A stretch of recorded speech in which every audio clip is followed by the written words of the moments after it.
യെശയ്യാ പ്രവാചകന്റെ പുസ്തകം 20-ാം അധ്യായം. അശൂർ രാജാവായ സർഗോന്റെ കൽപ്പന പ്രകാരം തർത്താൻ അഷ്ദോദിലേക്ക് ചെന്ന് അഷ്ദോദിനോട് യുദ്ധം ചെയ്ത് അതിനെ പിടിച്ച ആണ്ടിൽ ആ കാലത്ത് തന്നെ യഹോവ ആമോസിന്റെ മകനായ യെശയ്യാവോട്, നീ ചെന്ന് നിന്റെ അരയിൽ നിന്ന് രട്ടുശീല അഴിച്ചുവെച്ച് കാലിൽ നിന്ന് ചെരുപ്പും ഊരിക്കളക എന്ന് കൽപ്പിച്ചു. അവൻ അങ്ങനെ ചെയ്തു. നഗ്നനായും ചെരിപ്പിടാതെയും നടന്നു.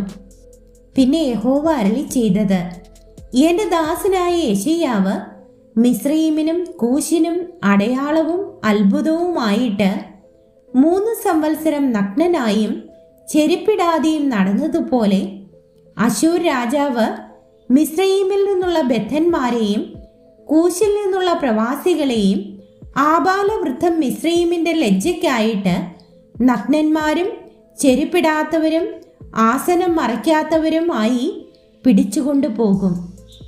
അങ്ങനെ അവർ തങ്ങളുടെ പ്രത്യാശയായിരുന്ന കൂശും തങ്ങളുടെ പുകഴ്ചയായിരുന്ന മിസ്രയീമും നിമിത്തം ഭ്രമിച്ച് ലജ്ജിക്കും. ഈ കടൽക്കരയിലെ നിവാസികൾ അന്ന് അശൂർ രാജാവിന്റെ കയ്യിൽ നിന്ന് വിടുവിക്കപ്പെടുവാൻ സഹായത്തിനായി നാം ഓടിച്ചെന്നിരുന്ന നമ്മുടെ പ്രത്യാശ ഇങ്ങനെ ആയല്ലോ, ഇനി നാം എങ്ങനെ രക്ഷപ്പെടും എന്ന് പറയും.